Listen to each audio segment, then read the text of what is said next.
Welcome back to Consumer Labs. Today we're going to talk about TPU, which is a type of filament you can use on your 3D printer. Now, we're not going to just talk about the specs of it and go through all that nonsense and make cute little figurines. We're going to talk about the testing we've done, because here at Consumer Labs we do a lot of testing. We got a lot of equipment to test a lot of different things, a lot of different products.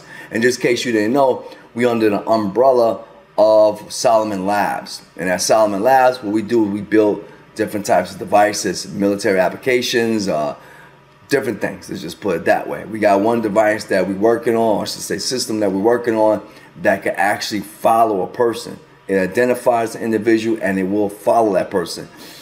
And I'm not talking about on wheels, I'm talking about in the air, that type of thing. But that's what I was saying. But the point is, here at Consumer Labs, here we do this mostly for YouTube, and you know, we learn some things along the way as well. With that being said, let's talk about that TPU. Now, I'm going to tell you right now, TPU, what in the world is this all about? Well, this is basically a thermal type of plastic, and it's soft. It's soft. I'm going to keep it very simple. It is very, very soft. And you can see here with this filament, this is it. This is made by a Ninja Flex. You can see it is very flexible. Very, very flexible. I mean, it's crazy. Very flexible. Not a lot of stress on it. You know, it's amazing. So why would you need something like this? Well, you might want to use it for a gasket. You might want to make something anything that requires some type of flexibility, some type of rubber or seal, something like that. You will use it. You might want to working on a model that needs some type of tires. You might need some type of device. You're making a water seal device. You might want to make that. You can even make some type of mask with that, right? You know, as far as, you know, remember the COVID nonsense, right? You can make something like that with this. It's very soft material, and it's kind of more softer than any other TPU I probably have ever gotten or encountered. And once again, it's made by Ninja Flex.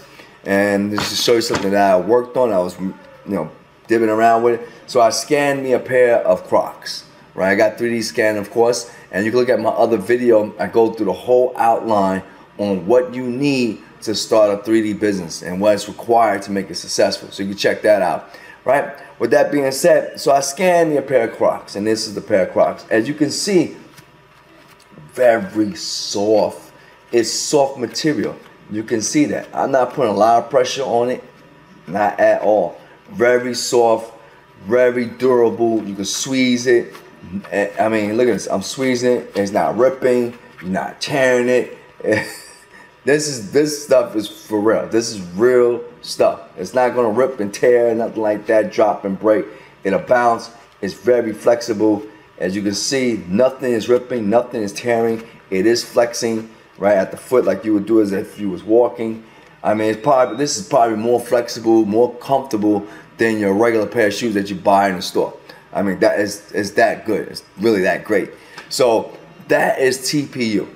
It's a flexible material that you can use to make many different things. Anything that requires something soft, such as a pair of shoes or insert into your shoes or a rubber gasket. I mean, or it could be used on a handle, on a grip or something, right? You got a tool, you want electrically insulated, you want to put different types, you know, you want to add this to it, you can do that.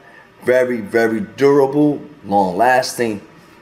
However, there's nothing always good. Something with good comes with a con. You know how that works. So let's get into it.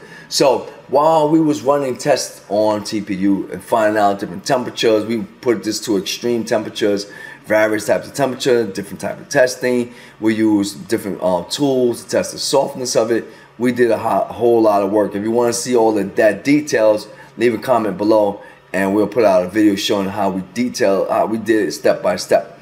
But with that being said, what can go wrong with this? Well, a lot can go wrong with this. For example, if you do not heat the heat bed properly, it will not stick to the bed. That's number one.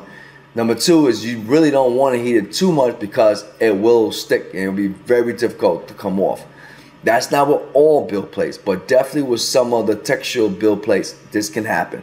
Now, one of the mistakes that we did here, I wouldn't say a mistake, but something to learn, is that we was trying to print something on a 3D bed we had. And it was one of the 3D printers we had was from a QIDH, right?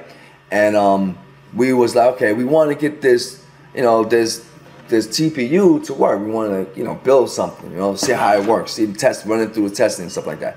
So in the process of doing that, the first trial we did, we couldn't get it to stick to the build plate. So we tried different things, different temperatures and stuff like that. And we say, you know what? Instead of us trying different ranges of temperatures to get the filament to stick to the plate, why not we add some type of glue? And that's what we did. We added some type of glue, we heated up the build plate, but it didn't turn out right. What happened was, in the process of doing that, with the glue and the fact that the heat plate was heating up, what happened was this. This was the end result. We wind up having the filament not only stick to it, which is great, but I mean stick to it to the point where we had to literally rip off the filament. But when ripping it off, it took some of the cover off of it with it. Unbelievable. Yeah, it stuck all right. But that is one of the results of that. So you have to be mindful of how you go about and you use this material, because if you don't set your settings right, then it's just not gonna work. Now, I'm gonna tell you now, I got many different types of 3D printers. I said it before, you can look at some of my other videos and I talk about different types of 3D printers, right? Every 3D printer is just not built the same. And I'm gonna tell you the truth. Don't let no one tell you, oh, well, this 3D printer better, that one is better. None of them are, I just can't say none of them are better than others. That's not what I'm trying to get at. What I'm trying to say is that they all have flaws. They all have things that you have to work with, right? And every material, I can give you settings for one machine, but that settings might not work for another machine. And that's deal with tolerances, that's deal with the way it's built, that's deal with software. I mean, there's a lot of variables. So this is why I will always tell people, if you're going to get a 3D printer, right, 3D printers are not plug and play. Yes, a lot of them are very easy to work with, true. Some are easy than others, some are easy to replace, parts than others, but they're all sooner or later going to have something go wrong. So you have to have a little technical, not you have to be a scientist or engineer or anything like that, but you have to have a certain amount of patience when working with these stuff. With that being said, last thing I want to say is that, once again, sum it up, Ninja Flex, by the way, I'm not promoting this, I'm not trying to sell it to you, I'm just telling you the truth. We ran this through the lab, it works very well, we tried it on different machines, it worked well. Like I said, we had one hiccup, we had one problem, but the way we solved that problem was we realized that you don't need glue to keep it on the build plate. What you really need is just to adjust the temperature correctly and it will stay on the plate. That's all you really need. You don't need nothing more than that. I believe the glue, at least from one of my 3D printers I use, I seen that it would adhere to it too much and rip it off as I just showed you. So with that being said, this is Consumer Labs. We run tests all the time on different products. I just wanted to show you one of the different types of filaments that's excellent filament. If you want anything that's soft, whether you want to use it for grip, something to grip on, whether you want to use it for your bicycle, where you want to make your own seat, right? You want to do that, different designs, whether you want to use it for a gasket, it can be used for anything. And I literally mean anything that you could possibly imagine. One last thing I'm going to say, and this is something I noticed with the TPU, is that you really want to use it without supports. I know, I got it. There's some things that you want to use with support. I'm just telling you, supports will really limit you into what you can make, right? So you want to build this, whatever you're going to build, try to build it and construct it and position it where you don't need supports. Because when you add supports to the finished product, it just makes it more difficult to remove the supports, number one, and to keep it, from extracting away from what the product you're trying to make. All right, that's all. That's enough. We're done. This is Consumer Labs. We'll talk.